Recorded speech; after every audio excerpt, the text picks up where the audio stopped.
लखनऊ में सोमवार को सरकार और संघ की अहम बैठक हुई और इस बैठक में सीएम योगी आदित्यनाथ, दोनों डिप्टी सीएम, बीजेपी के राष्ट्रीय महामंत्री संगठन बीएल संतोष और संगठन महामंत्री धर्मपाल सिंह सैनी मौजूद थे। यूपी बीजेपी के प्रदेश अध्यक्ष भूपेंद्र चौधरी और आरएसएस के सर कार्यवाह अरुण कुमार मौजूद थे। संघ के क्षेत्रीय प्रचारक भी मौजूद थे। इस मीटिंग में कई अहम मुद्दों पर चर्चा हुई है। सूत्रों के मुताबिक खबर है कि यूपी बीजेपी के नए प्रदेश अध्यक्ष और मंत्रिमंडल विस्तार को लेकर चर्चा हुई। 2 हफ्ते में यूपी बीजेपी के प्रदेश अध्यक्ष की घोषणा हो सकती है। दलित या ओबीसी चेहरे को बीजेपी का अध्यक्ष बनाया जा सकता है। वहीं विधानसभा और पंचायत चुनाव के साथ ही एसआईआर को लेकर भी मंथन किया गया। सरकार, संघ और संगठन के बीच बेहतर तालमेल की रणनीति तैयार की गई। जनवरी में बड़ा हिंदू सम्मेलन कराने की भी तैयारी है। इस पर भी चर्चा हुई होगी।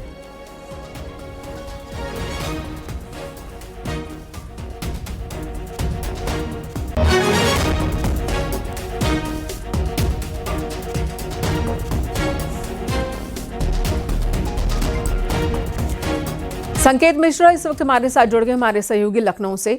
संकेत, इस मीटिंग के बारे में बताएं। बहुत ही क्रूशियल वक्त है जब ये मीटिंग हो रही है, जहां पर बीजेपी और संगठन और सरकार के साथ साथ यहां पर आरएसएस भी है, यानी कि संघ भी है। तो ये बहुत ही क्रूशियल टाइम में मीटिंग हो रही है। इस मीटिंग से निकला क्या है?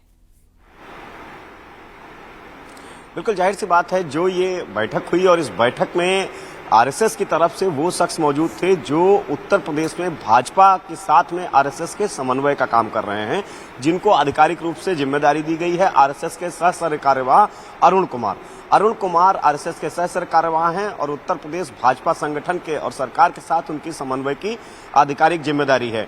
वो इस बैठक में मुख्यमंत्री आवास पर मौजूद थे और बैठक में आरएसएस के सह कार्यवाह, इसके अलावा राष्ट्रीय महामंत्री संगठन बीएल संतोष भी इस बैठक में मौजूद रहे। दोनों deputy CM, Bharatiya Janata party के प्रदेश के अध्यक्ष भूपेंद्र चौधरी, मुख्यमंत्री योगी आदित्यनाथ समेत तमाम जो भारतीय जनता पार्टी के बड़े नेता हैं वो इस बैठक में मौजूद रहे, यानी कि दोनों डिप्टी सीएम, मुख्यमंत्री योगी आदित्यनाथ और भारतीय जनता पार्टी के प्रदेश अध्यक्ष। और जो इसमें चर्चा हुई वो चर्चा आगामी 2027 के विधानसभा चुनाव का रोडमैप तैयार करने पर मुख्यतः हुई।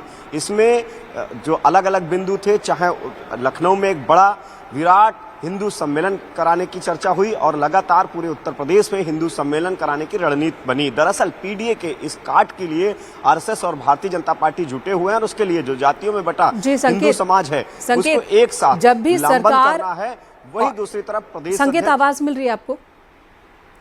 जब भी सरकार और संघ की बैठक होती है, संगठन पर उसका असर दिखता है।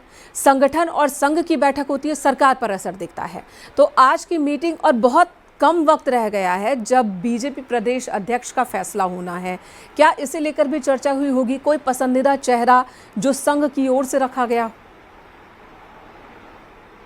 देखिए, एक बात इसे स्पष्ट कर दें कि जो ये कल की बैठक है इसमें दोनों डिप्टी सीएम थे और भारतीय जनता पार्टी के मौजूदा प्रदेश अध्यक्ष भी थे।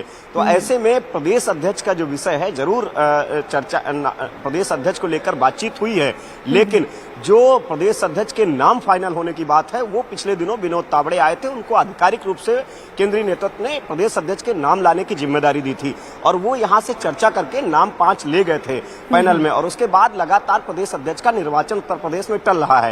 तो ऐसे में भारतीय जनता पार्टी और आरएसएस जो भी काम करते हैं वो तय जिम्मेदारी के साथ करते हैं। जो उनको केंद्रीय नेतृत्व या पार्टी का आला कमान, आरएसएस का आला कमान जिम्मेदारी देता है, उन्हीं मुद्दों को लेकर वो बैठकें करते हैं।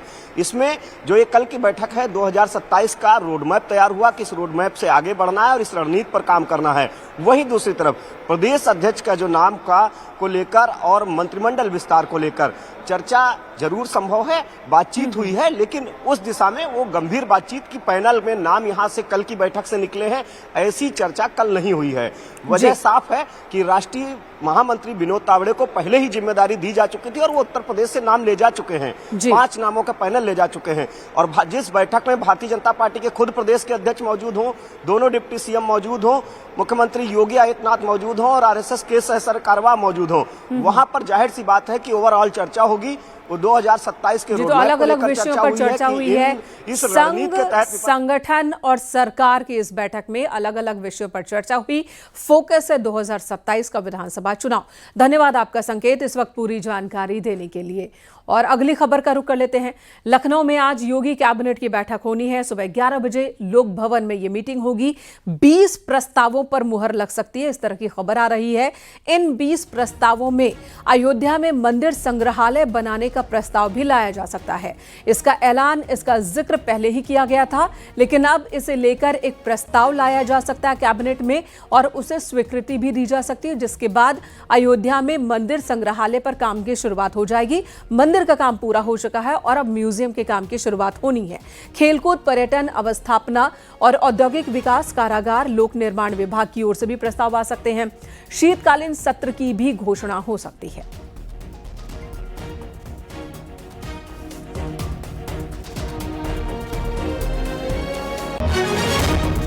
इधर संसद के शीतकालीन सत्र का आज दूसरा दिन है और आज भी हंगामा होने के पूरे आसार हैं। लोकसभा में कल हमने देखा कि विपक्षी दलों ने एसआईआर के मुद्दे पर चर्चा की मांग करते हुए खूब हंगामा किया और आज भी एसआईआर के मुद्दे पर ही हंगामे की तैयारी है। कल लोकसभा स्थगित करनी पड़ी थी बार बार हंगामा होने की वजह से। वहीं कांग्रेस समेत तमाम विपक्षी सांसदों ने आज भी संसद भवन के मकर द्वार पर प्रदर्शन करने का फैसला लिया है। एसआईआर पर चर्चा की मांग कर रहे हैं और तुरंत चर्चा की मांग कर रहे हैं और इसी को लेकर इनका ये प्रदर्शन है। कांग्रेस और समाजवादी पार्टी ने एसआईआर पर कई सवाल उठाए हैं और इसे वोट काटे जाने का एक हथियार बताया है और लोकतंत्र को इससे खतरा बता रहे हैं।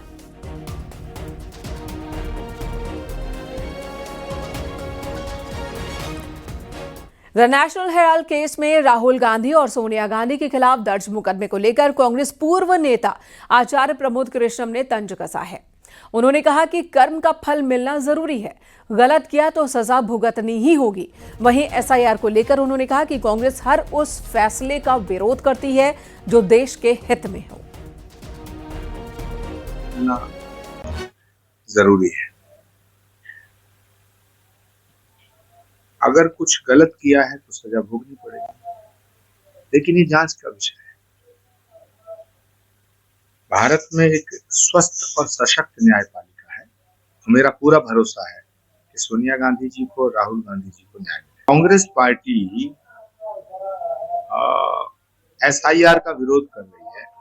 कांग्रेस पार्टी हर उस फैसले का विरोध करती है जो देश के हित में है। एसआईआर का फैसला देश के हित में है।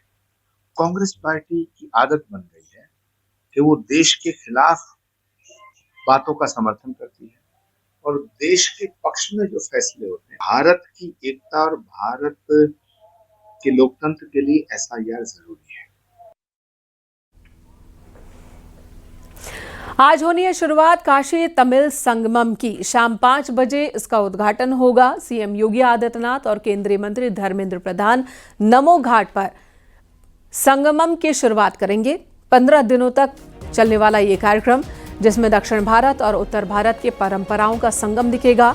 तमिल करकलाम यानी कि तमिल सीखें की थीम पर आधारित है यह आयोजन। तमिलनाडु से 1400 से ज्यादा प्रतिनिधि काशी पहुंच रहे हैं।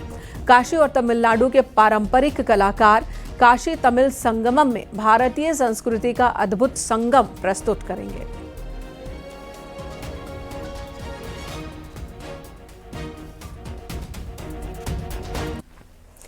आतंकी डॉक्टर शाहीन से जुड़ी खबर। यूपी के आधा दर्जन से ज्यादा जिलों में शाहीन के संपर्क की जानकारी मिली है।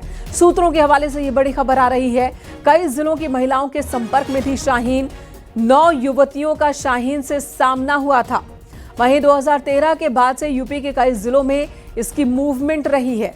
पूछताछ में सहयोग नहीं कर रही है शाहीन। एजेंसियों के सवालों से बचने की कोशिश कर रही है डॉक्टर शाहीन। आतंकी डॉक्टर शाहीन को लेकर कई जानकारी सामने आई है। फिलहाल जांच एजेंसियां लगातार सवाल जवाब कर रही है शाहीन से, लेकिन शाहीन सहयोग नहीं कर रही है।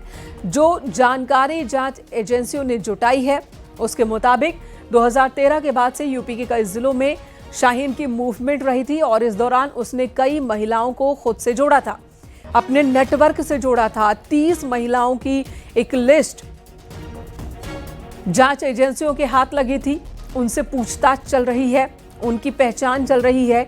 इसी बीच 9 युवतियों के बारे में जानकारी मिली है कि इनका सीधा सीधा सामना हुआ शाहीन से। इन 9 युवतियों से भी पूछताछ की गई। तो यूपी में आधे से ज्यादा जिलों में, आधा दर्जन से ज्यादा जिलों में शाहीन का संपर्क था। अमित गंजू हमारे सहयोगी फोन लाइन पर जुड़ गए हैं। अमित, इस बारे में और क्या जानकारी? देखिए, मैं आपको बताना चाहूंगा मेनका जी, लगातार जिस दिन से धमाका हुआ उसके बाद से अधिकारी रूट लेवल पर कुछ न कुछ कार्य कर रहे हैं। अगर बात की जाए एटीएस की, बात की जाए यूपीएसटीएफ की, बात की जाए एनआईए की या अन्य जांच एजेंसीज को, कहीं ना कहीं वो कार्य कर रही हैं। इसी कड़ी में जब आमना सामना हुआ तो जो हमारे सूत्र बताते हैं कि 9 महिलाओं का उससे आमना सामना कराया गया। वहीं 2013 के बाद से, जब से उसने अपने इस कार्यकाल को छोड़ा है, जिसमें कानपुर के जीएसवी मेडिकल कॉलेज के दौरान जहां वो एचओडी थी 2012 सितंबर से लेकर 2013 के दिसंबर तक, उसके बाद से लेके अब तक इन 12 वर्षों में कानपुर, लखनऊ, बाराबंकी, बहराइच, संभल, अमरोहा, मेरठ, मुजफ्फरनगर, सहारनपुर, बागपत, शामली, अमरोहा और यहाँ तक कि महाराजगंज, कुशीनगर तक भी उसने भ्रमण किया। लगभग 68 से ज्यादा महिलाओं के वो संपर्क में थी। 9 वो महिलाएं थी, ये कहा जाए 9 वो युवतियां उस दौरान थी, क्योंकि अब वो निश्चित तौर पर 2012 से रजिस्टर देख रहे हैं। तो जिन लड़कियों को उनका अपने संपर्क लगाया, उनकी एज 16 से 24 इयर्स की थी और उनके संपर्क में लाया, उनके एक पूरे नंबर्स की लिस्ट बनाकर की, उनसे इनका आमना सामना कराया। इन सब के बीच जो हमारे सूत्र बताते हैं कि टीम के साथ नॉन कॉपरेशन का भी टीम ने आरोप लगाया है। हर बात को डिनाई करना, बताना इस चीज को कि पाकिस्तान जाना अपराध नहीं है।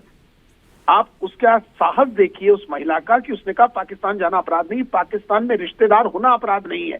यदि किसी का रिश्तेदार अपराधी हो तो वो अपराध नहीं। ऐसे तमाम सवाल पूछेगा जिनका बेतुका सा जवाब डॉक्टर शाहीन ने दिया। निश्चित तौर पर कहीं ना कहीं इन्वेस्टिगेशंस में कुछ ऑब्स्ट्रक्ट्स आ रहे हैं, लेकिन जो हमारे सूत्र बताते हैं कि टीम ने पिछले 9 दिनों से कानपुर में डेरा डाला हुआ है, जिसमें कानपुर के ग्रामीण अंचलों में टीम एक एक लोगों से अपनी पैनी नजर बनाए हैं। अगर बात की जाए उस दौरान के 3 डॉक्टर्स जिनका नाम अभी डिस्क्लोज नहीं हुआ है, क्योंकि ये जांच को हो सकता है अफेक्टेड किया जाए, एक असिस्टेंट प्रोफेसर, 2 डॉक्टर्स इस टीम में शामिल। इन सब के अलावा एक लैब टेक्नीशियन था जिससे उनका संपर्क था। इसके अलावा कानपुर के बीकनगंज, चमनगंज, इफ्तिखाराबाद, नाला रोड, पेशबाग के अलावा शारदा नगर, दासू कुआं, नौबस्ता, जाजमऊ, मछरिया, ऐसे तमाम क्षेत्र हैं जहां उसने अपना पूरा सिंडिकेट बनाया था। बिल्कुल, और इसी सिंडिकेट को पूरी तरह से एक्सपोज करने में जांच एजेंसियां जुटी हुई है। धन्यवाद आपका अमित, इस वक्त पूरी जानकारी देने के लिए। तो कड़ियों को जोड़ रही है जांच एजेंसियां। शाहीन को लेकर ये जानकारी पहले भी आई थी कि अलग अलग जिलों में महिलाओं से ये संपर्क करती थी,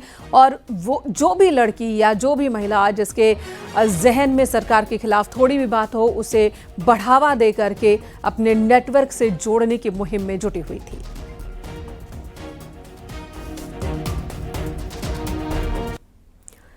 बैंड कफ सिरप की तस्करी के मामले में बर्खास्त सिपाही आलोक सिंह अदालत की शरण में पहुंचा है।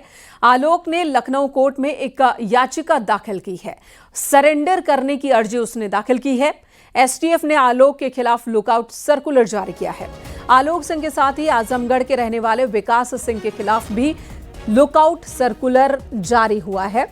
एसटीएफ की टीम लगातार विकास के संभावित ठिकानों पर दबिश दे रही है, गिरफ्तारी की कोशिश में जुटी है, और इसी बीच अर्जी दाखिल की गई है आलोक की ओर से सरेंडर करने के लिए।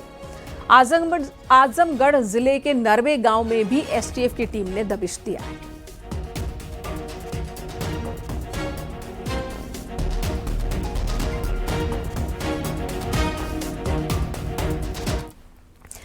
दिल्ली एनसीआर में बढ़ती ठंड के साथ ही प्रदूषण का प्रकोप भी बढ़ता जा रहा है। मौसम विभाग ने 3 दिन के लिए येलो अलर्ट जारी किया। दिसंबर के दस्तक के साथ ही ठंड बढ़ गई है। आज का न्यूनतम तापमान 05.8 डिग्री सेल्सियस रिकॉर्ड किया गया। अधिकतम तापमान 26 डिग्री सेल्सियस रहा। दिल्ली का आज का औसत AQI 336 रिकॉर्ड किया गया है।